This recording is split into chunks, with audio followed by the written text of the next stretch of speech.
రంగారెడ్డి జిల్లా హస్తినాపురంలో ఓ AC repair షాప్లో అగ్ని ప్రమాదం జరిగింది. ఈస్ట్ ఫేజ్ 2 కాలనీలో ఓ షట్టర్లో ఏసీ రిపేర్ చేస్తుంటారు. అయితే అందులో ఉన్న సిలిండర్లు పేలి పొగ రావడంతో కాలనీ వాసులు ఆందోళనకు గురయ్యారు. షాప్ క్లోజ్గా ఉండడంతో ఏం జరిగిందో తెలియక స్థానికులు అగ్నిమాపక సిబ్బందికి సమాచారం ఇచ్చారు. వెంటనే సంఘటనా స్థలానికి అగ్నిమాపక సిబ్బంది చేరుకుని మంటలను అదుపు చేశారు. ఎవరికి ఎలాంటి ప్రాణ నష్టం జరగకపోవడంతో అందరూ ఊపిరి పీల్చుకున్నారు.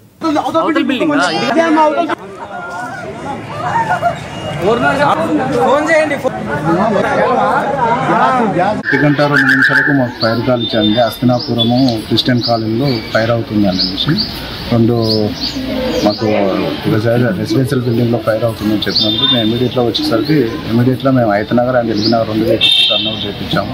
ఇక్కడికి వచ్చేసరికి అక్కడ G+2 బిల్డింగ్ పైన రెసిడెన్షియల్ 2 కుటుంబాలు 3 కుటుంబాలు ఉన్నాయి. కింద మాత్రం ఒకటి ఎయిర్ కంప్రెసర్ మెకానిక్ అనేది ఒక షట్టర్ ఉంది. ఆ షట్టర్లో ఫైర్ అయ్యింది. దానివల్ల ఈ ఎయిర్ కంప్రెసర్ సిలిండర్స్ బ్లాస్ట్ అవ్వడం వల్ల ఫైర్ పెద్దగా అయింది. ఇమీడియట్గా మా వాళ్ళు వచ్చేసి ఆ షట్టర్ను ఓపెన్